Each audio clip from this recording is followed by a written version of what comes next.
cause de toi, je bénis la terre. 7 avril 1937. Lorsqu'aujourd'hui, une certaine personne est entrée dans la chapelle, j'ai tout à coup ressenti une terrible douleur, aux bras, aux jambes, aux côtés, tout comme Jésus au supplice. Cela n'a duré qu'un moment mais, à cela, je reconnais qu'une âme n'est pas en état de grâce. À un certain moment, j'ai vu le Saint-Père réfléchissant à cette affaire 10 avril 1937. Aujourd'hui, la Mère supérieure m'a donné à lire un article sur la miséricorde divine, où figurait également une reproduction de ce tableau qui est peint. Cet article a paru dans le Tygodnik de Wilno et nous a été envoyé à Cracovie, par l'abbé Sopocko, fervent apôtre de la miséricorde de Dieu. Dans cet article sont citées les paroles que notre Seigneur Jésus m'a dites, certaines expressions sont reproduites à la lettre. 1081 Lorsque j'ai pris en main cet hebdomadaire, un trait d'amour m'a transpercé le cœur, sur ton ardent désir, j'ai hâté la fête de la miséricorde. Mon âme s'enflamma d'un amour si ardent qu'il me semblait me dissoudre en Dieu.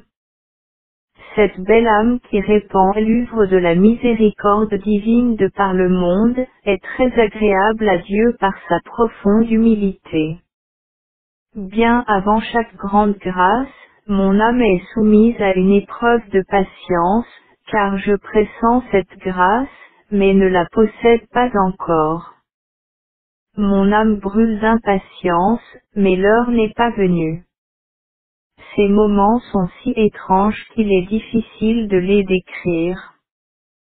13 avril 1937. Aujourd'hui il me faut garder le lit toute la journée.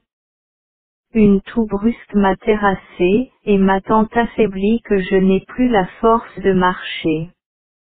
Mon cœur brûle d'accomplir l'œuvre de Dieu, mais les forces physiques m'ont abandonné. Je ne puis en ce moment percer à jour vos intentions, ô Seigneur. C'est pourquoi je répète cet acte de volonté amoureuse, faites de moi ce qu'il vous plaira. Les tentations sont fortes. Tout un flot de doutes s'attaque à mon âme, le découragement est prêt à entrer en jeu. Mais le Seigneur fortifie ma volonté, et sur elle se brisent, comme sur des rochers, toutes les tentations de l'ennemi. Je vois combien Dieu me secourt de ses grâces, ce qui me soutient sans cesse. Je suis très faible et je dois tout à la grâce de Dieu. Lorsque certains jours, j'ai décidé de m'exercer à pratiquer certaines vertus, je suis tombé 10 fois plus souvent, qu'un autre jour, dans l'erreur contraire à cette vertu. Le soir je me suis penché sur ce problème, pourquoi aujourd'hui ai-je particulièrement échoué? Et j'ai entendu ces mots, tu as trop compté sur toi et trop peu sur moi. Et j'ai compris la cause de mes échecs. Brusque retour à la santé. Après avoir écrit une lettre à l'abbé Sopocko, le dimanche 11 avril, ma santé s'aggrava tout à coup. Je n'ai pas envoyé cette lettre, mais j'ai attendu que s'exprime clairement la volonté de Dieu. Cependant ma santé s'aggrava à un tel point que je dus me mettre au lit. La toux me torturait de si terrible façon qu'il me sembla que si cela devait se répéter, quelquefois encore, ce serait sûrement la fin. Le 14 avril, je me sentais si mal que j'ai éprouvé des difficultés à me lever pour aller assister à la Sainte Messe. Je me sentais bien plus malade que lorsqu'on m'envoya en traitement. Je souffrais de forts râles et ronflements dans les poumons, et de bizarres douleurs.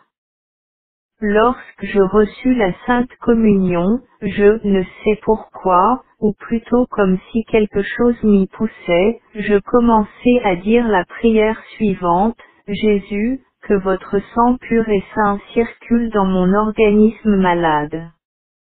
Que votre corps pur et saint transforme mon corps débile. Que se propage en moi une vie saine et forte, s'il est vrai que votre sainte volonté est que j'entreprenne l'œuvre en question, et cela me sera la marque expresse de votre sainte volonté. Après avoir ainsi prié, j'ai ressenti subitement une sorte d'élancement dans tout l'organisme, et je me suis senti tout à coup complètement rétabli. Ma respiration est aussi normale que si je n'avais jamais été malade des poumons et je ne ressens plus aucune douleur. Ce qui est, pour moi, la preuve que je dois me mettre à l'œuvre. Cela se passa le dernier jour de la neuvaine que je faisais au Saint-Esprit. Après ce retour à la santé, je me suis trouvé uni à notre Seigneur Jésus de façon purement spirituelle. Jésus me donna de fortes assurances, c'est-à-dire qu'il me confirma ses exigences. Durant tout le jour, je demeurai dans cette intimité avec notre Seigneur Jésus et je lui parlais de détails concernant la nouvelle congrégation. Jésus a infusé dans mon âme force et courage pour l'action et je comprends maintenant que le Seigneur, s'il réclame quelque chose d'une âme, lui donne la possibilité de l'accomplir, et par l'intermédiaire de la grâce la rend capable de cet accomplissement. S'agirait-il donc de l'âme la plus misérable, elle peut sur l'ordre du Seigneur entreprendre des choses qui dépassent son entendement. Et c'est là justement le signe par lequel on peut reconnaître que c'est l'œuvre du Seigneur, si se révèle en cette âme ce pouvoir et cette force de Dieu, qui rendent l'âme courageuse et vaillante. En ce qui me concerne, au premier abord, la grandeur du Seigneur m'effraie toujours un peu. Mais par la suite, une paix profonde que rien ne peut troubler, pénètre en mon âme, ainsi que la force intérieure, pour l'accomplissement de ce qu'exige le Seigneur à ce moment-là. Et j'entendis ces mots: Va et dis à la supérieure que tu es en bonne santé.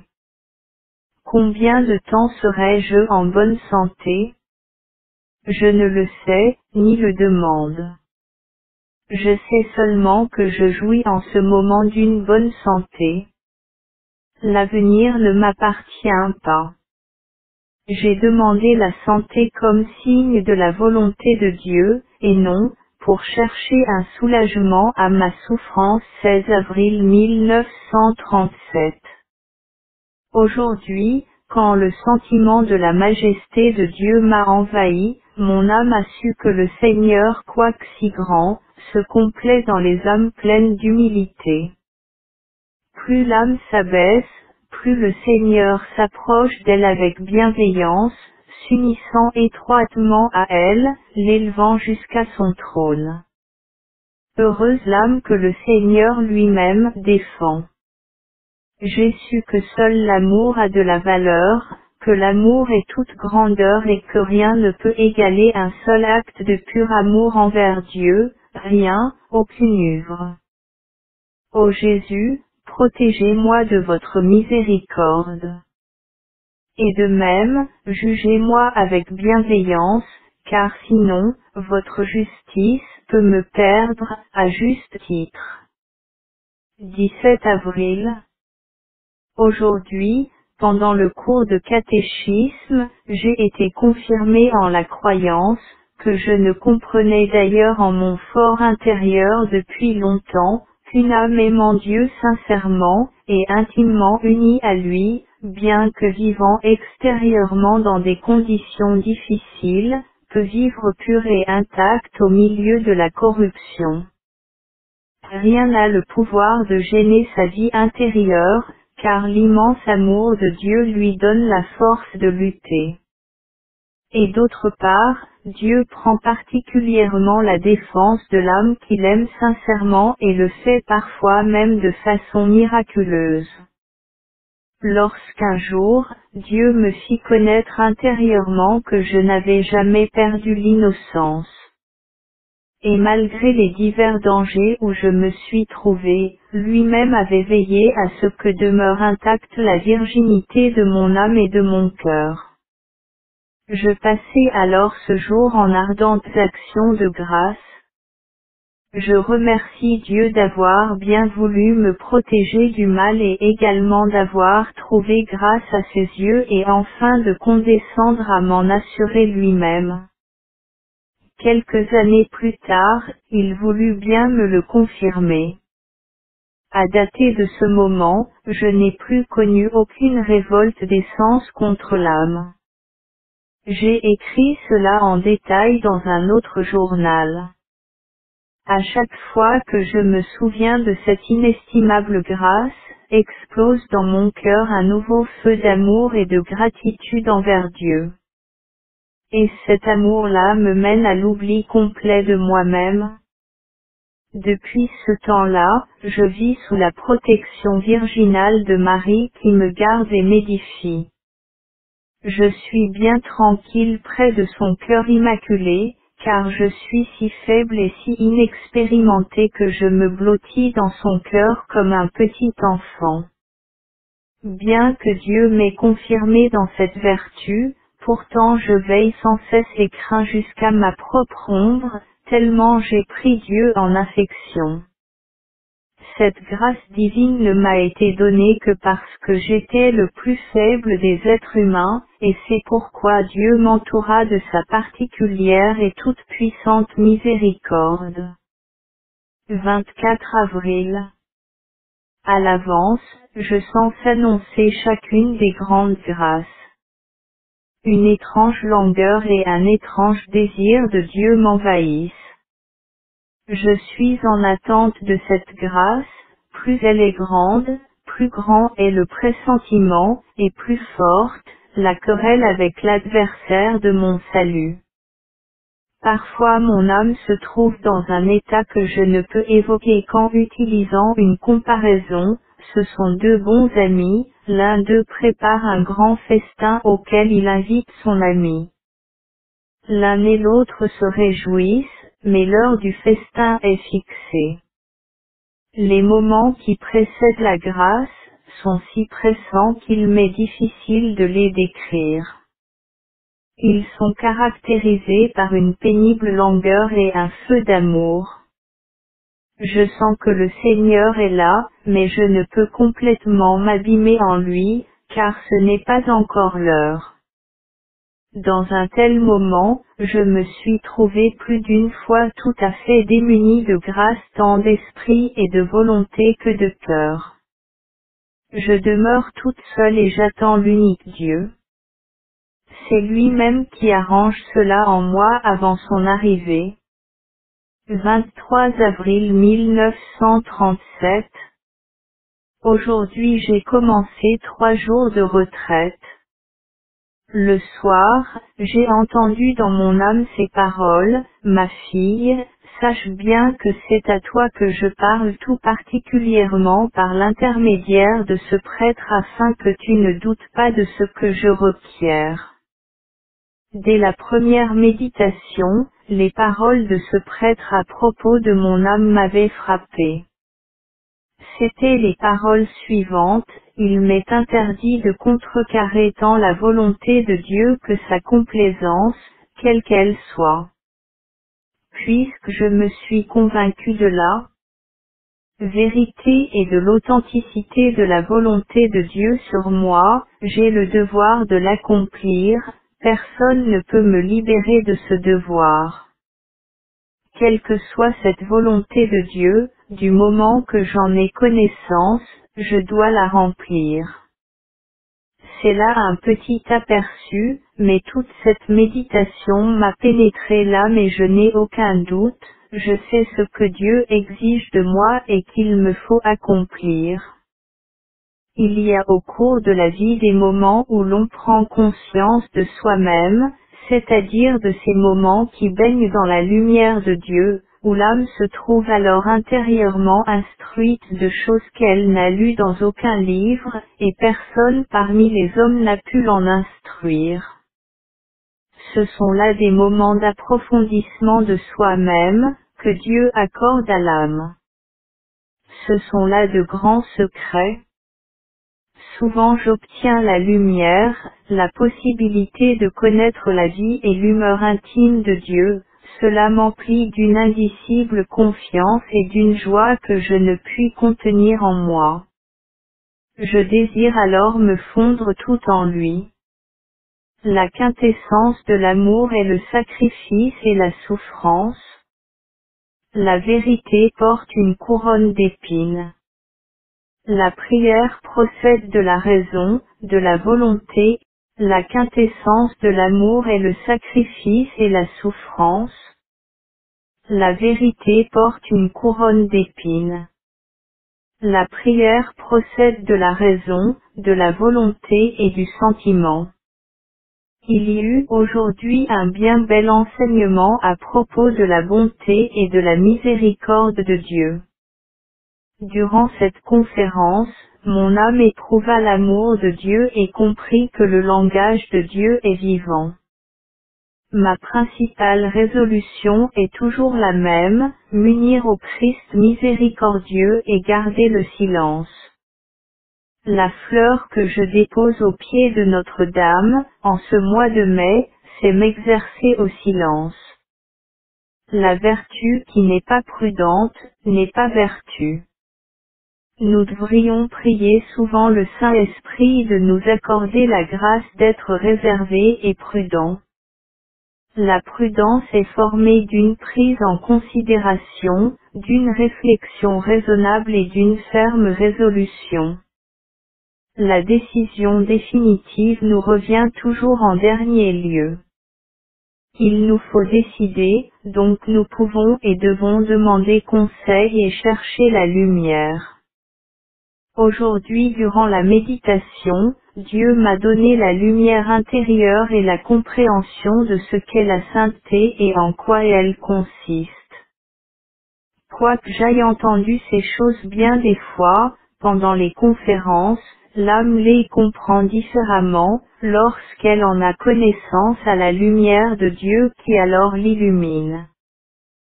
Ce ne sont ni les grâces, ni les apparitions, ni les ravissements, ni aucun don accordé qui mèneront mon âme à la perfection, mais son intime union avec Dieu. Ces dons ne sont que des ornements de l'âme, ils ne constituent ni l'essentiel, ni la perfection. Sainteté et perfection résident pour moi, en une étroite union de ma volonté avec celle de Dieu. Dieu ne fait jamais violence à notre libre arbitre. Il dépend de nous, d'accepter ou non, la grâce divine, de nous dépend de collaborer avec elle ou de la laisser se perdre. Durant la dernière soirée d'études, qui était une préparation au renouvellement de nos vues, le Père parla du bonheur qui résulte de 3 vues, et de la récompense accordée à ceux qui les auront fidèlement observés. Or, tout à coup, mon âme se trouva précipitée dans de très grandes ténèbres intérieures. Au lieu de joie, mon âme s'emplit d'amertume et je ressentis dans mon cœur une violente douleur. Je me suis senti si misérable et si indigne de cette grâce. Ayant le sentiment de cette misère et de cette indignité, je n'oserais tomber pour les baiser aux pieds de la Benjamine des postulantes. Je les voyais en mon âme, ces postulantes, belles et agréables à Dieu, et je me voyais, moi, dans un gouffre de misère. Après la conférence, je me suis jetée aux pieds de Dieu, tout abîmée dans la douleur et les larmes. Je me suis plongé dans la mer de l'infinie miséricorde divine et ce n'est que là que j'ai connu quelque soulagement et que j'ai senti sa toute puissante miséricorde m'envahir. Ce jour est celui du renouvellement des vux. Dès le réveil, la présence de Dieu m'a envahi et je me suis senti l'enfant de Dieu. L'amour divin s'est déversé dans mon âme. Dieu m'a fait reconnaître combien tout dépend de sa volonté. Puis il m'a dit, je désire accorder une indulgence plénière aux âmes qui iront se confesser et communieront en cette fête de la miséricorde. Ma fille, ne crains rien, je suis toujours avec toi, bien qu'il te semble parfois que je n'y sois pas. Ton humilité m'attire des hauteurs de mon trône et je m'unis étroitement à toi. 29 avril 1937.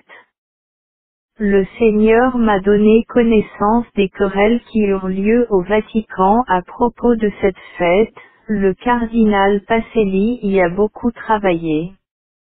Aujourd'hui donc, nous renouvelons nos vux et nous prêtons serment au cours d'une grande cérémonie. Lorsque les sûrs prononcèrent les vux, j'entendis un chant céleste, Saint, Saint, Saint, en différents tons et dont aucune langue humaine ne saurait exprimer la grâce. Cet après-midi, j'ai conversé avec ma chère mère Marie-Joseph, maîtresse des novices. Nous avons fait un tour de jardin, et j'ai parlé avec elle quoiqu'assez superficiellement. Elle est demeurée cette même chère surmaîtresse des novices, quoiqu'elle ne le soit plus vraiment, puisqu'elle est maintenant notre supérieure. Et voici 10 ans que j'ai prononcé mes vux. L'âme qui est entrée dans les ordres ne peut vivre sans porter la croix, m'a-t-elle dit.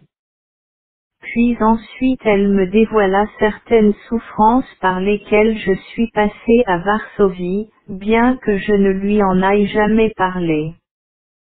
Toutes les grâces que je reçus durant mon noviciat furent alors présentées aux yeux de mon âme. Oh! Quelle reconnaissance j'ai envers elle! Lorsque mon âme était plongée dans les ténèbres et qu'il me semblait être damnée, c'est elle qui me tira du précipice à force d'obéissance. Souvent mon âme est troublée par la souffrance et aucun être humain ne peut comprendre ce tourment. 1er mai 1937.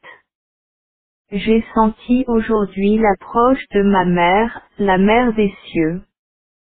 Bien qu'avant chaque sainte communion, je prie avec ferveur la Mère de Dieu de m'aider à préparer mon âme à la visite de son Fils et que je me sente particulièrement sous sa protection, je la supplie de bien vouloir allumer en moi le feu de l'amour divin tel qu'il flamba dans son cœur immaculé au moment où le Verbe de Dieu s'est fait chair. 4 mai.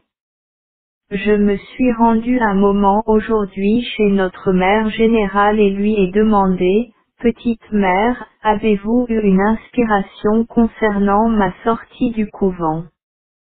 La mère supérieure me répondit, « Jusqu'à maintenant, je vous ai retenu, ma sœur. Mais maintenant, je vous laisse l'entière liberté de décider.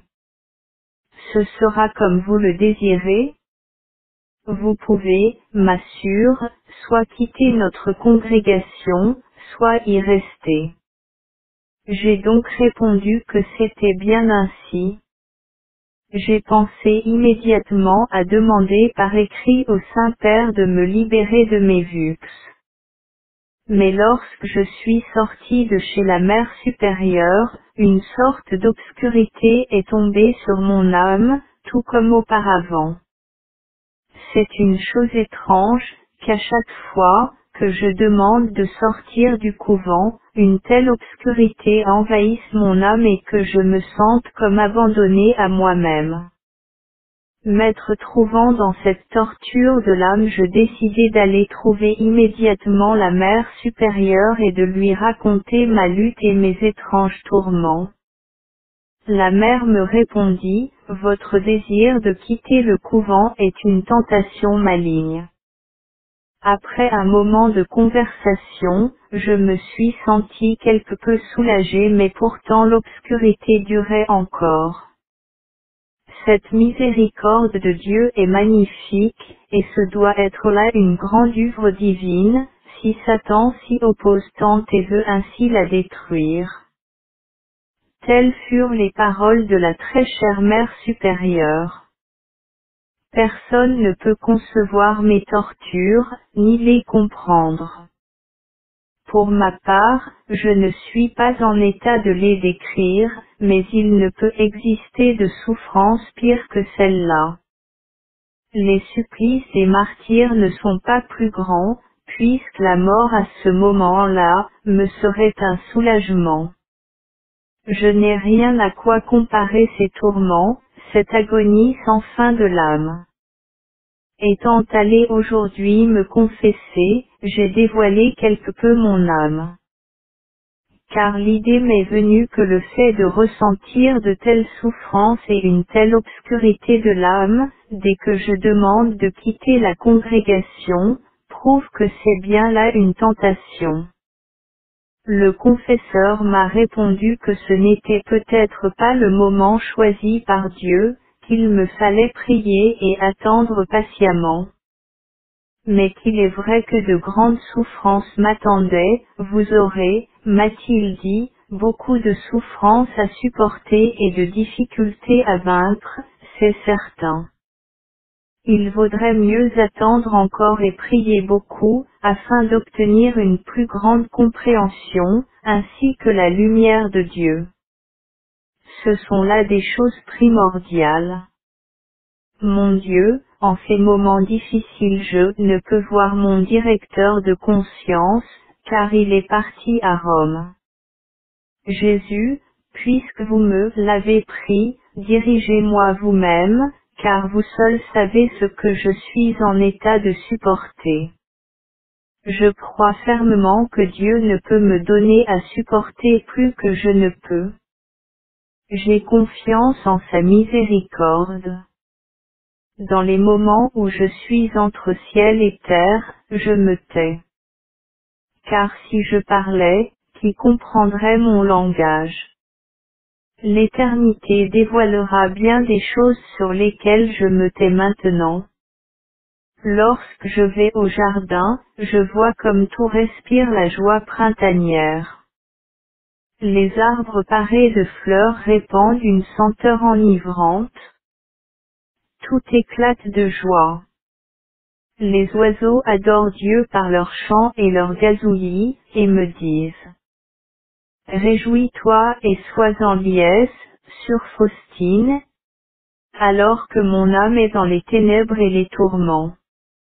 Mon âme est si sensible au murmure de la grâce, qu'elle sait parler avec tout ce qui a été créé, et tout ce qui m'entoure. Je sais pourquoi Dieu ainsi parle à terre.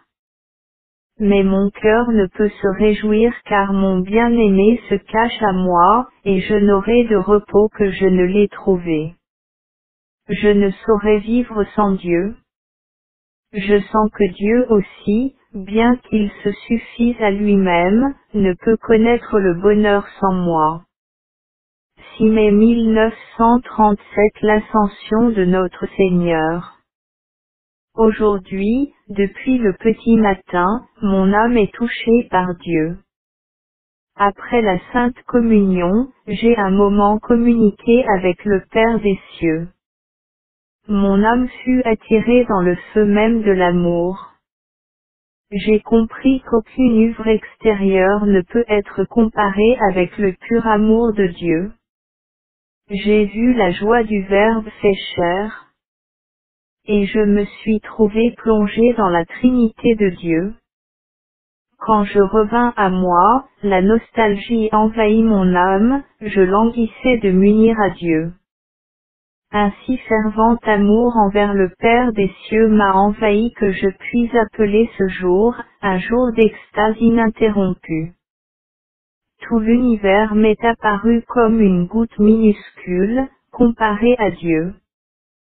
Chaque battement de mon cœur est agréable à Dieu et lorsqu'il me montre qu'il me chérit particulièrement et qu'il me le fait connaître intérieurement, il n'y a pas de plus grand bonheur que celui-là. Dieu me certifie son amour et me montre combien mon âme lui est agréable. Cette assurance intérieure amène une paix profonde en mon âme. Aujourd'hui je n'ai pu absorber aucune nourriture tant je me sentais rassasié d'amour. Dieu de grande miséricorde, vous qui avez daigné nous envoyer votre Fils unique comme la plus grande preuve d'un amour infini et d'une incommensurable miséricorde, vous ne repoussez pas les pécheurs, mais au contraire, vous leur avez ouvert le trésor de votre insondable miséricorde, dans lequel ils peuvent puiser en abondance, non seulement la justification, mais encore toute la sainteté à laquelle l'âme peut aspirer. Père de grande miséricorde, je désire que tous les curieux se tournent avec confiance vers votre infinie miséricorde. Personne ne peut se justifier devant vous si votre incommensurable miséricorde ne le protège. Lorsque vous nous dévoilerez le mystère de votre miséricorde, l'éternité sera trop peu pour vous en remercier comme il convient. Oh! Comme il est doux d'avoir au fond de l'âme ce que l'Église nous ordonne de croire. Lorsque mon âme est plongée dans l'amour divin, elle peut résoudre clairement et instantanément les questions les plus embrouillées. Elle est alors capable de franchir les précipices et les cimes des montagnes. Amour, encore une fois amour. Une étrange obscurité envahit parfois mon esprit, je m'enfonce dans le néant en dépit de ma volonté. 20 mai. Lorsqu'il y eut déjà un mois que j'étais de retour à la santé, la pensée m'est venue qu'en fait, je ne savais ce qui plaisait le plus au Seigneur, le servir par ma maladie, ou par la jouissance d'une bonne santé, comme je l'en avais prié. Et je dis au Seigneur, Jésus, usez de moi selon votre volonté. Jésus me ramena alors à mon ancien état. Oh! Comme il est doux de vivre au couvent parmi les sûrs. Mais il ne faut pas oublier que ces anges ont forme humaine. À un moment j'ai vu Satan qui se dépêchait et cherchait quelqu'un parmi les sûrs, mais ne le trouvait pas. Je reçus en mon âme l'inspiration de lui ordonner, au nom de Dieu de m'avouer ce qu'il cherchait parmi les sûrs. Il avoua, quoique de mauvaise grâce, qu'il cherchait une âme oisive. Lorsque je l'eus à nouveau ordonné, au nom de Dieu, d'avouer auprès de quelles âmes du couvent il avait le plus d'accès, il avoua, à nouveau de mauvaise grâce, que c'était auprès des âmes paresseuses et oisives. J'ai remarqué qu'il n'y a pas de telles âmes, actuellement, dans cette maison. Que se réjouissent les âmes laborieuses et fatiguées. 22 mai 1937. Aujourd'hui, la chaleur est si torride qu'il est difficile de la supporter. Nous souhaitons la pluie, mais il ne pleut pas. Depuis quelques jours déjà, les nuages s'amoncellent dans le ciel. Mais la pluie ne tombe pas. Lorsque j'ai vu les plantes si assoiffées, une grande pitié m'a envahi et j'ai décidé de dire ce chapelet jusqu'à ce que Dieu fasse tomber la pluie. Après le goûter, le ciel s'est couvert de nuages et une pluie battante est tombée sur la terre. J'ai dit cette oraison durant 3 heures d'affilée et le Seigneur m'a fait connaître qu'à l'aide de cette prière, on pouvait tout obtenir. 23 mai 1937. Fête de la Très Sainte Trinité. Durant la Sainte Messe, je me suis trouvé uni à la très sainte Trinité. J'ai connu sa majesté et sa grandeur. J'étais uni aux trois personnes. Puisque j'étais uni à l'une de ces adorables personnes, j'étais en même temps uni aux deux autres personnes. Le bonheur et la joie qui se communiquèrent à mon âme ne peuvent se décrire. Il m'est pénible de ne pouvoir décrire avec des mots ce qui n'a pas de mots. J'entendis ces paroles, dis à la mère générale de compter sur toi, comme étant la plus fidèle des filles du couvent. Après ces paroles il m'est venu une compréhension intérieure, que toute chose est créée par rapport à Dieu. La majesté de Dieu est immense et insondable. S'il s'abaisse avec bienveillance jusqu'à nous, c'est grâce à la profondeur de sa miséricorde. Tout a une fin dans cette vallée de larmes, les larmes s'épuisent et la douleur passe. Une seule chose demeure. L'amour que nous avons pour vous, Seigneur. Tout a une fin en cet exil où nous sommes, l'expérience aussi bien que le désert de l'âme. Et celle-ci vivrait elle en perpétuelle agonie. Si Dieu est avec elle, rien ne peut l'ébranler. 27 mai 1937. La fête Dieu. Durant la prière, j'entendis ces mots, ma fille, que ton cœur s'emplisse de joie. Moi, le Seigneur, je suis avec toi. Ne crains rien. Tu es dans mon cœur. À ce moment j'ai pris conscience de la grande majesté de Dieu et j'ai compris que rien ne peut être comparé à un seul acte de connaissance de Dieu. La grandeur extérieure se trouve réduite en poussière par un seul acte de plus profonde connaissance de Dieu. Le Seigneur a versé en mon âme une si grande profondeur de paix que rien ne saurait la troubler. Malgré tout ce qui se passe autour de moi, pas un moment cela ne m'enlève mon calme. Même si le monde devait s'écrouler, cela ne saurait troubler la profondeur du silence qui est mien, et au sein duquel repose Dieu. Tous les événements et diverses choses qui se passent, se trouvent sous ses pieds. Cette profonde connaissance de Dieu me donne une si parfaite aisance et liberté d'âme que rien ne peut troubler mon étroite union avec lui. Même le pouvoir des anges ne saurait le faire. Je me sens pleine de grandeur lorsque je suis unie à Dieu. Quel bonheur d'avoir en son cœur la conscience de Dieu et de vivre en une étroite intimité avec lui. Lorsque la procession venant Borek, qui apportait Jésus afin de le déposer dans notre chapelle est arrivée chez nous, j'ai entendu une voix venant de l'hostie, c'est ici mon lieu de repos. Pendant la bénédiction, Jésus m'a annoncé que d'ici peu, aurait lieu ici même un acte solennel, juste à cet endroit. Je me suis plu en ton cœur et rien ne peut m'empêcher de t'accorder des grâces. Cette grandeur de Dieu a envahi mon âme, je sombre en lui, je disparais et je me perds en lui, et me fondant en lui. 30 mai 1937. Aujourd'hui j'agonise du désir de Dieu. La nostalgie a envahi toute mon âme. Combien je ressens mon exil. Ô Jésus, quand arrivera l'instant tant désiré. 31 mai. Mon âme tourmentée ne trouve de secours nulle part, si ce n'est en vous, vivante hostie. Je mets toute ma confiance en votre cœur miséricordieux.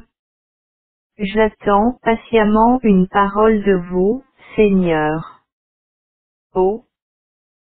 Quelle douleur en mon cœur lorsque je vois qu'une religieuse n'a pas l'âme religieuse. Comment peut-on plaire à Dieu, quand l'orgueil et l'amour de soi éclatent sous le couvert de glorifier Dieu, alors qu'il s'agit uniquement de sa propre estime? Lorsque je m'aperçois qu'une telle chose, j'en souffre beaucoup. Comment cette âme pourrait-elle s'unir étroitement à Dieu? Il ne peut être question d'une union avec le Seigneur. 1er juin 1937. Aujourd'hui a eu lieu chez nous la procession de la fête Dieu. Au premier reposoir, j'ai vu des flammes sortir de la Sainte Hostie, ce qui m'a transpercé le cœur. Et j'ai entendu une voix, ici se trouve mon repos. Un feu s'est allumé en mon cœur et je me suis sentie toute transmuée en lui. Le soir, il me fit connaître combien tout ce qui est terrestre est éphémère. Quant à tout ce qui est soi-disant grand, cela s'évanouit comme fumée, ne laissant à l'âme aucune indépendance, mais au contraire de la lassitude. Heureuse l'âme qui comprend ces choses et ne fait qu'effleurer la terre. Ma pause, mon repos à moi, c'est lorsque je suis réunie à mon Seigneur. Toute autre chose me fatigue. Oh! Combien je ressens que je suis exilée. Je vois que personne ne comprend ma vie intérieure. Vous seul me comprenez qui êtes caché en mon cœur et pourtant éternellement vivant. 4 juin.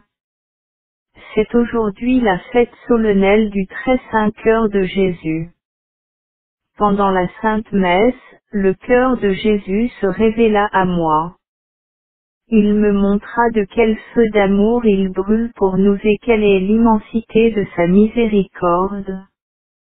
Puis j'entendis une voix, apôtre de ma miséricorde parle au monde entier de mon insondable miséricorde. Ne te laisse pas rebuter par les difficultés que tu rencontreras, ce faisant. Ces difficultés qui te touchent si douloureusement sont nécessaires à ta sanctification et servent à démontrer que cette œuvre est miel.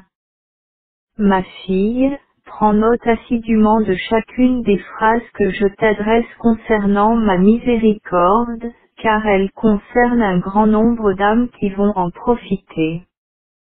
Pendant l'adoration, le Seigneur m'a fait connaître plus profondément ce qui concerne cette œuvre. Aujourd'hui, j'ai demandé pardon au Seigneur, de toutes les offenses auxquelles son divin cœur est exposé en nos couvents. 6 juin 1937. Premier dimanche du mois. Aujourd'hui j'ai entrepris la retraite du mois. Voici l'illumination de ma méditation matinale. Quoi que vous fassiez de moi, Jésus, je vous aimerai toujours, car je suis vôtre. Peu m'importe que vous me laissiez ici ou que vous m'envoyiez ailleurs, je suis toujours vôtre. C'est avec amour que je m'abandonne à votre très sage décision, ô mon Dieu. Et votre volonté, ô Seigneur, est mon pain de chaque jour. Vous qui connaissez les battements de mon cœur. Vous savez qu'il ne bat que pour vous, mon Jésus. Rien ne saurait mettre fin à la nostalgie que j'ai de vous.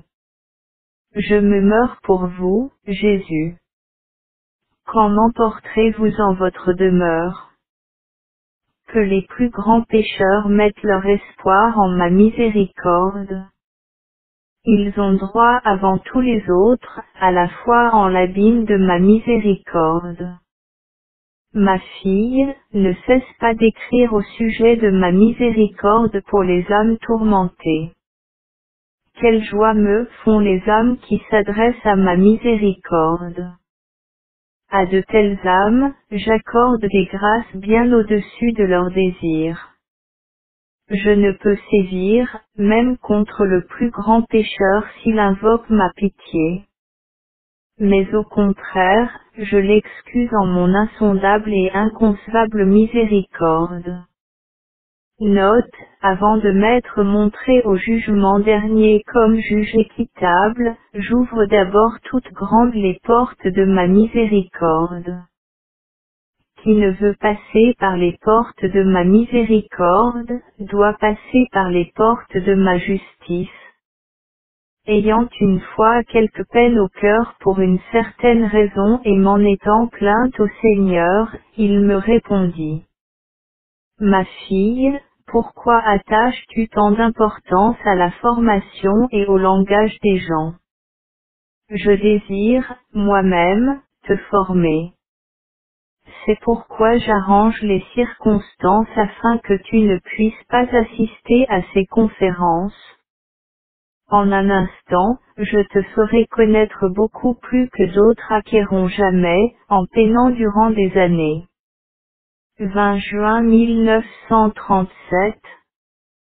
C'est lorsque nous pardonnons à notre prochain que nous ressemblons le plus à Dieu. Dieu est amour, bonté et miséricorde. Toute âme devrait refléter ma miséricorde, et plus particulièrement toute âme monastique. Mon cœur déborde de pitié et de miséricorde pour tous. Le cœur de ma bien-aimée doit ressembler au mien. De son cœur doit jaillir la source de ma miséricorde pour les autres âmes, car autrement je ne reconnaîtrai pas cette âme pour mienne. À un certain moment j'ai compris combien les âmes monastiques défendent leur propre renom sous couvert de défendre la gloire de Dieu. Il s'agit là non de louer Dieu, mais de faire leur propre éloge. Ô Jésus, comme cela me fut douloureux. Quels secrets seront dévoilés au jour de votre jugement? Comment peut-on dérober les dons de Dieu? J'ai eu aujourd'hui une grande contrariété de par certaines personnes, c'est-à-dire par une personne appartenant au monde. Cette personne sur la foi d'un seul fait véridique, a raconté bien des choses imaginaires. Tout ceci fut cru véritable et répété par toute la maison. Lorsque cela arriva à mes oreilles, j'en ai eu le cœur serré. Comment peut-on ainsi abuser de la bonté d'autrui? J'ai décidé cependant de ne pas dire un mot pour ma défense et de témoigner encore plus de bonté envers cette personne, mais je me suis aperçu que j'avais trop peu de force pour supporter ceci avec calme, car cela se prolongea des semaines durant. Lorsque je vis que l'orage s'amoncelait et que le vent commençait à jeter du sable dans les yeux, je suis allé devant le très saint sacrement et j'ai dit au Seigneur, Jésus, je vous prie de me donner la force du secours de votre grâce, car je sens que je ne viendrai pas à bout de cette lutte. Protégez-moi de votre poitrine. J'entendis alors ces paroles, n'aie pas peur, je suis avec toi. Lorsque j'eus quitté l'autel, une force étrange et un grand calme envahirent mon âme et l'orage qui faisait rage se brisa sur mon âme, comme sur un rocher. Et l'écume de cet orage retomba sur ceux qui l'avaient soulevé. Oh! Que le Seigneur est bon! Il rémunère chacun selon ses actes. Que toute âme implore ainsi l'aide d'une grâce actuelle, lorsque la grâce habituelle est insuffisante. Quand la douleur s'empare de toute mon âme, et que l'horizon s'assombrit comme la nuit. Le cœur déchiré d'un supplice de géhenne, alors, Jésus crucifié, tu es toute ma vie. Quand l'âme torturée de terribles douleurs, redouble ses efforts et lutte sans répit. Et que le cœur se meurt en un amer tourment, Jésus crucifié, tu es l'espoir du salut. Ainsi les jours passent. L'âme baigne en une mer d'amertume, le cœur fond en larmes. Jésus crucifié, tu es pour moi l'aurore. Et lorsque le calice d'amertume déborde, et que tout contre elle s'est conjuré, que l'âme descend au jardin des Oliviers, Jésus crucifié, en toi j'ai ma défense. Quand l'âme forte de son innocence, reçoit de son Dieu cet insigne pouvoir. Quand le cœur est capable de rendre amour pour tourment, Jésus crucifié, ma faiblesse en force universelle se change. Ce n'est pas chose facile de supporter gaiement la souffrance, surtout si elle est imméritée. La nature corrompue se révolte. Et bien que la volonté et la raison surmontent la souffrance, puisque l'une et l'autre peuvent faire du bien à ceux qui causent cette souffrance, pourtant cette émotion a bien des répercussions dans l'âme. En tout point semblable à l'âme inquiète, l'émotion s'attaque à la volonté, à la raison. Mais voyant que seule, elle ne peut rien, elle se calme et s'abandonne à la raison et à la volonté. Comme un épouvantail, elle tombe dans l'âme en faisant beaucoup de bruit. Essayez seulement de l'écouter, elle, alors qu'elle n'est pas sous la coupe de la volonté et de la raison. 23 juin 1937. Alors que je priais devant le très saint sacrement, tout à coup mes souffrances physiques cessèrent et j'entendis une voix en mon âme, tu vois, je peux tout te donner en un moment. Aucune loi ne m'être gêne. 24 juin. Le lendemain, après la Sainte Communion, j'entendis ces paroles, sache, ma fille, qu'en un moment je puis te donner tout ce qui t'est nécessaire pour accomplir cette œuvre.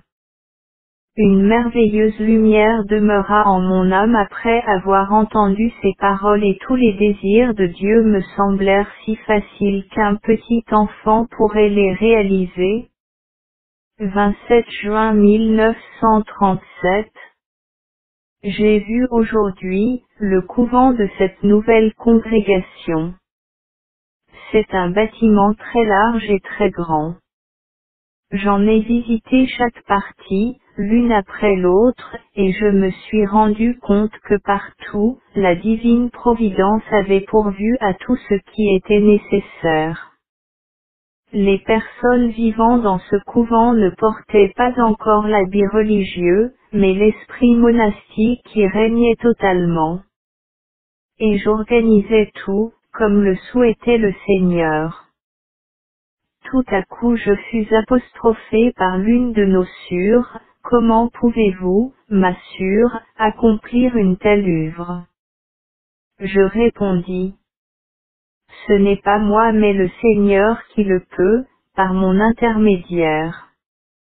Je possède l'autorisation pour tout. » Durant la messe, la lumière se fit en moi, de même que la profonde compréhension de toute cette œuvre, et pas l'ombre d'un doute ne demeura dans mon âme. Le Seigneur m'a fait connaître pour ainsi dire 3 nuances de sa volonté, mais cela revient au même. La première est que les âmes retirées du monde brûleront en offrande devant le trône de Dieu et imploreront miséricorde pour le monde entier. Elles demanderont la bénédiction pour les prêtres et prépareront le monde, par leurs prières, à l'avènement final de Jésus. La deuxième réside dans la prière unie à l'acte de miséricorde. Ces âmes défendront particulièrement les enfants contre l'esprit du mal. Prière et acte de miséricorde contiennent en soi tout ce que ces âmes devront mettre en œuvre. Et au sein de cette congrégation, pourront être admises même les plus pauvres. Elles essayeront d'éveiller l'amour et la miséricorde de Jésus dans ce monde égoïste. La troisième consiste en prière et actes de miséricorde, sans aucune obligation de prononcer des vux. Cependant ce faisant, les âmes auront droit à tous les mérites et privilèges de l'ensemble. À cette troisième catégorie peuvent appartenir tous les gens vivant dans le monde. Tout participant devra accomplir au moins un acte quotidien de miséricorde, au moins, car il peut y en avoir beaucoup, puisqu'il est aisé pour chacun, même pour le plus misérable, de faire un acte de miséricorde. Car l'accomplissement a trois aspects. D'abord, la parole miséricordieuse qui est pardon et consolation. Deuxièmement, si la parole est inutile, il faut utiliser la prière, et cela est miséricorde. Troisièmement, l'acte de miséricorde. Et lorsque viendra le dernier jour, nous serons jugés sur cela. Et c'est sur ces bases que sera prononcé notre jugement pour l'éternité. Les écluses de Dieu se sont entr'ouvertes pour nous, profitons-en donc avant que n'arrive le jour de la justice de Dieu, ce jour terrifiant. Lorsqu'un jour, j'ai demandé à notre Seigneur comment il se fait qu'il puisse tolérer tant de forfaits et tant de crimes sans les châtier, le Seigneur me répondit, j'ai l'éternité pour les punir. Maintenant je prolonge le temps de la miséricorde. Mais malheur à ceux qui ne savent pas reconnaître le moment de ma visite.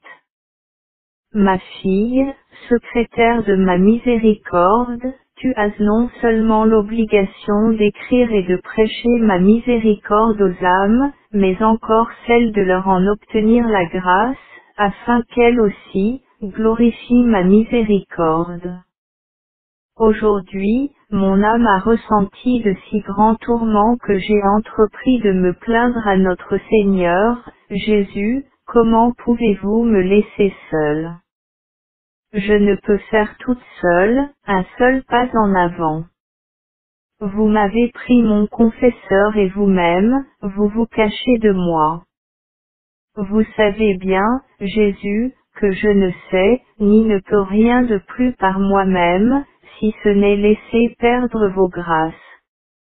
Jésus, faites que les circonstances s'arrangent afin que le Père András revienne. Pourtant les tourments demeurent. L'idée m'est alors venue d'aller trouver un prêtre pour lui confesser mes tourments, ainsi que diverses inspirations, afin qu'il les résolve. J'ai même fait part de cette idée à la mère supérieure. La mère me répondit, je comprends, ma sœur, que vous vivez des moments difficiles, mais vraiment, je ne vois pour le moment aucun prêtre qui puisse vous convenir. Le prêtre va d'ailleurs bientôt revenir. Et jusque-là vous pouvez, ma sœur, vous confesser de tout au Seigneur. Durant une conversation avec le Seigneur j'entendis une voix en mon âme, ma fille, je ne donne pas ma grâce, pour que tu la révèles ailleurs, et même si tu te confessais, je ne donnerai pas à un autre prêtre la grâce de te comprendre. Actuellement il me plaît que tu te supportes patiemment toute seule. Ma fille, il n'entre point dans mes vues que tu parles à tous des dons que je t'ai accordés. Je t'ai mise sous la protection de l'ami de mon cœur. C'est sous sa direction que s'épanouira ton âme. C'est à lui que j'ai accordé la lumière pour la compréhension de ma vie. Durant une conversation avec le Seigneur j'entendis une voix en mon âme, ma fille, je ne donne pas ma grâce, pour que tu la révèles ailleurs, et même si tu te confessais, je ne donnerai pas à un autre prêtre la grâce de te comprendre. Actuellement il me plaît que tu te supportes patiemment toute seule. Ma fille, il n'entre point dans mes vues que tu parles à tous des dons que je t'ai accordés. je t'ai mise sous la protection de l'ami de mon cœur. C'est sous sa direction que s'épanouira ton âme. C'est à lui que j'ai accordé la lumière pour la compréhension de ma vie en ton âme. Lorsque j'étais devant Hérode, ma fille, je t'ai obtenu une grâce, c'est que tu saches te tenir au-dessus du mépris humain, et que tu marches fidèlement sur mes traces. Fais silence, lorsqu'ils ne veulent point reconnaître la vérité quand elle vient de toi. Car c'est alors que tu parles éloquemment. Tu sais bien, ma fille, qu'en tendant à la perfection, tu sanctifieras bien des âmes. Et que si tu ne tendais pas à la sainteté, de même bien des âmes demeureraient imparfaites. Sache bien que leur perfection dépendra de la tienne et que la plus grande part de responsabilité, en ce qui concerne les âmes, retombera sur toi. Puis il me dit, ne crains rien, mon enfant, mais garde confiance en ma grâce seule. Satan m'a avoué que j'étais l'objet de sa haine. 1000 âmes me font moins de dommages, m'a-t-il dit, que toi, lorsque tu parles de la grande miséricorde du Tout-Puissant. Les plus grands pécheurs reprennent confiance et reviennent à Dieu. Et moi, dit le mauvais esprit, je perds tout. Mais qui plus est, tu me poursuis moi-même avec cette insondable miséricorde du Tout-Puissant. J'ai pris conscience de la haine de Satan envers la miséricorde de Dieu. Il ne veut pas reconnaître que Dieu est bon. 29 juin 1937. Aujourd'hui, durant le petit déjeuner, le père Andras a salué toute la congrégation par téléphone. Il est de retour et cet après-midi même, il est venu chez nous. Les surprofesses, les novices et les 2 classes d'élèves, se réunirent dans la cour où nous attendîmes notre cher père revenu de Rome. Les enfants lui souhaitèrent la bienvenue par des chants et des poèmes. Puis nous lui avons demandé de nous parler de Rome et des belles choses qu'il a vues là-bas. Il nous a raconté tout cela pendant plus de 2 heures. Par contre, il n'a pas eu le temps pour un entretien particulier. Aujourd'hui mon âme est entrée en étroite union avec le Seigneur. Il me fit connaître que je devais toujours m'abandonner à sa sainte volonté. En un instant je peux te donner plus que tu ne es en état de désirer. 30 juin 1937. Aujourd'hui le Seigneur m'a dit, j'ai souvent voulu distinguer cette congrégation, mais je ne le peux à cause de son orgueil. Tu sais, ma fille, qu'aux âmes orgueilleuses, je n'accorde pas de grâce.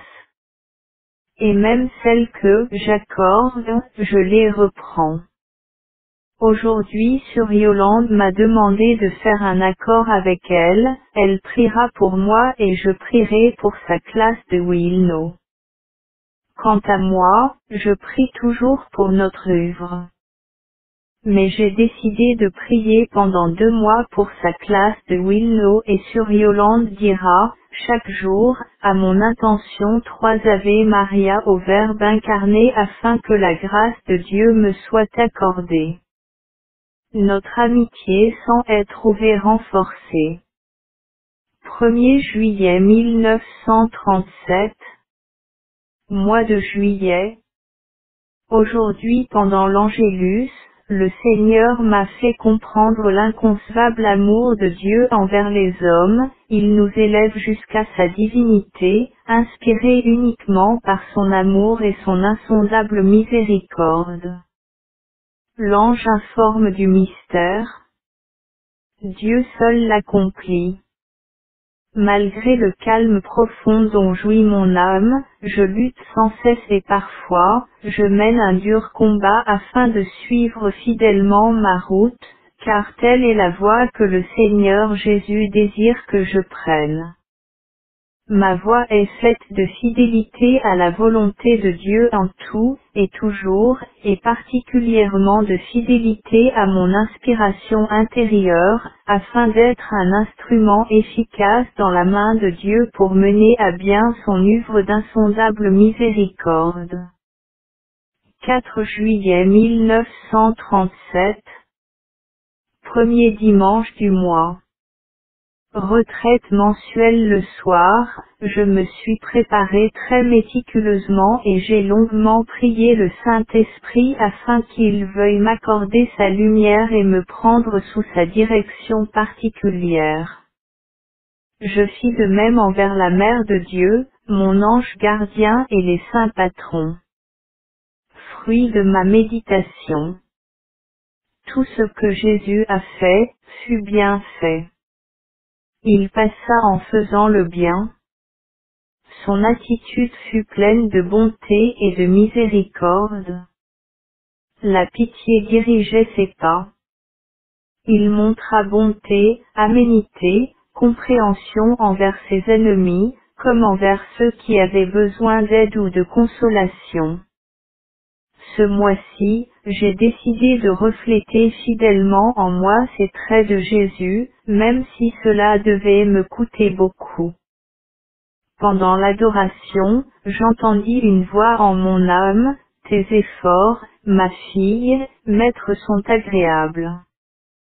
Ils font les délices de mon cœur.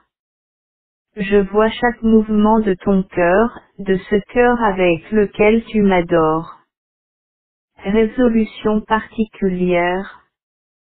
Toujours la même, m'unir au Christ miséricordieux. Par sa douloureuse passion, j'implorerai le Père des cieux pour le monde entier. Point important de la règle, observer un silence rigoureux. Descendre dans la profondeur de son être et remercier Dieu de tout en m'unissant à Jésus. Avec lui, en lui et par lui, je rends gloire à Dieu. Ô Seigneur, mon amour, je vous remercie de m'avoir permis, en ce jour, de puiser des trésors de grâce à la source de votre insondable miséricorde. Ô Jésus, non seulement aujourd'hui, mais à tout instant, je reçois tout de votre insondable miséricorde, tout ce que l'âme et le corps peuvent désirer. 7 juillet 1937. Dans les moments d'incertitude, c'est-à-dire lorsque l'âme est affaiblie, que l'âme demande à Jésus d'agir lui-même, et quoiqu'elle sache qu'elle devrait agir par la grâce divine, pourtant, à certains moments, il convient de laisser le champ d'action à Dieu. 15 juillet 1937.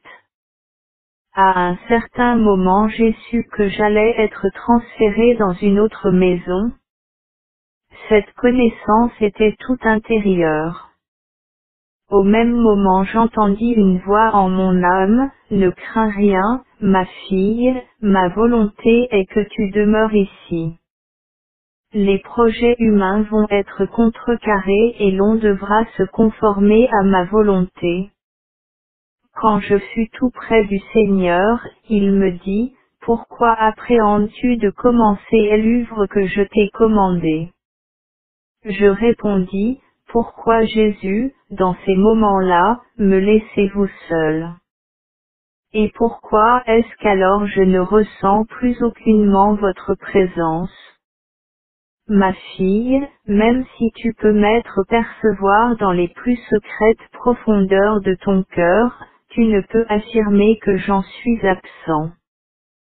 Ce que je t'enlève, c'est seulement la sensation de ma personne.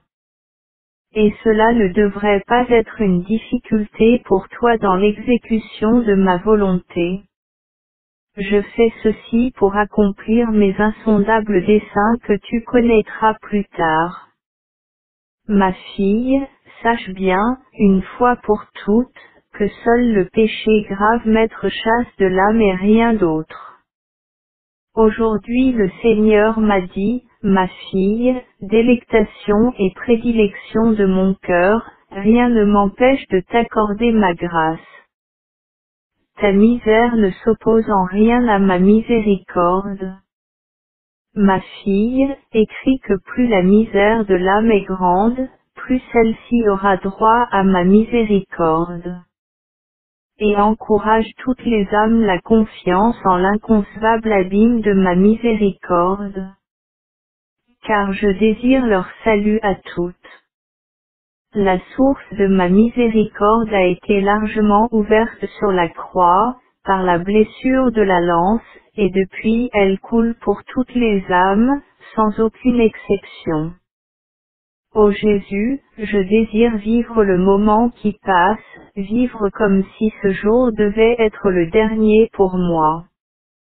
Je désire profiter de chaque instant, pour la plus grande gloire de Dieu. Je désire retirer de chaque circonstance un bienfait pour mon âme, et regarder tout de ce point de vue. Rien n'arrive sans la volonté de Dieu. Dieu d'insondable miséricorde, envahissez le monde entier et déversez-vous sur nous, par le cœur compatissant de Jésus. Je note ici d'anciens souvenirs. Un soir, j'ai vu le Seigneur Jésus sur la croix. De ses mains, de ses pieds et de son côté, coulait son très saint sang. Puis Jésus me dit, tout cela, c'est pour le salut des âmes. Examine bien, ma fille, ce que tu fais, toi, pour leur salut. J'ai répondu, Jésus, lorsque je contemple votre supplice, je vois que ce que je fais pour le salut des âmes n'est presque rien. Et le Seigneur m'a dit, sais-tu, ma fille, que tes tourments quotidiens, ton total abandon à ma volonté conduisent bien des âmes au ciel. Et lorsqu'il te semble que la souffrance dépasse tes forces, contemple mes plaies et tu t'élèveras alors au-dessus du mépris et des jugements humains. Examiner en toi mon supplice t'aidera à t'élever au-dessus de tout. J'ai compris alors bien des choses que je ne pouvais concevoir avant. 9 juillet 1937. Ce soir, est venue à moi l'une de nos sœurs disparues qui m'a demandé de lui consacrer un jour de jeûne, et d'offrir à son intention, ce même jour, tous mes exercices spirituels. J'ai répondu que je le ferais. Dès le lendemain matin, je me suis donc empressée de consacrer ce jour à cette intention. Durant la Sainte Messe, j'ai vécu un moment le supplice de cette sœur. J'ai ressenti en mon âme une telle faim de Dieu, qu'il me sembla mourir du désir de m'unir à lui. Cela dura peu de temps, mais j'ai compris ce qu'est cette nostalgie de l'âme au purgatoire. Immédiatement après la Sainte Messe, j'ai demandé à la Mère supérieure de m'autoriser à jeûner, ce que je n'ai pas obtenu, parce que je suis malade. En entrant à la chapelle, j'entendis ces paroles, si vous aviez jeûné, ma sœur, je n'aurais obtenu de soulagement à ma peine que ce soir seulement. Mais grâce à votre obéissance qui vous a empêché de jeûner, j'ai obtenu ce soulagement immédiatement. C'est une grande force que l'obéissance. Après ces paroles,